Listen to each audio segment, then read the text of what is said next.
Grade 2 municipality పేరు గొప్ప, ఊరు దిబ్బ అన్న చందంగా మారింది. పాలకులు, నాయకుల మాటలు మాత్రం కోటలు దాటుతున్నాయి.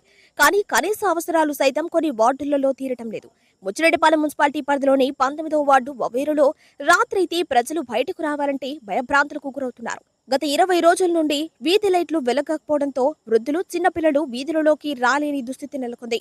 చుట్టుపక్కల రిజర్వాయర్ ప్రాంతం కావడంతో వీధులలోకి విష సర్పాలు, పురుగులు సంచరిస్తున్నాయని, వీటికి తోడు వీధి కుక్కలు సైతం ఎక్కువగా ఉన్నాయని ప్రజలు వాపోతున్నారు. కాలనీ మొత్తం అంధకారంలో ఉన్న పాలకులు కానీ అధికారులు సైతం కన్నెత్తి చూడటం లేదని ప్రజలు ఆవేదన వ్యక్తం చేస్తున్నారు. అధికారులైనా స్పందించి తమ ప్రాంతంలో వీధి దీపాలు ఏర్పాటు చేయాలని వారు కోరుతున్నారు.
రాజేష్ గత 10-15 రోజుల నుంచి లైట్ అవ్వట్లేదు.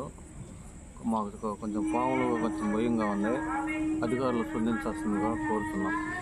19వ వార్డు మరి 19వ వార్డు మాది 19వ వార్డు వవేరు. గత 15 రోజుల నుంచి లైట్లు లేవు. మేము అడవిలో ఉన్నామా ఎక్కడన్నా ఉన్నామా, లైట్లు వేయాలి. మాకు చాలా ఇబ్బందులు పడుతున్నాము. చిన్న పిల్లకాయలు కూడా ఉన్నారు, ఆడుకునే పిల్లకాయలు. దయచేసి మీరు లైట్లు వేయాలి. పాములు, పురుగు పట్ట కలిసినా ఎవరు ఇబ్బంది పడతారండి?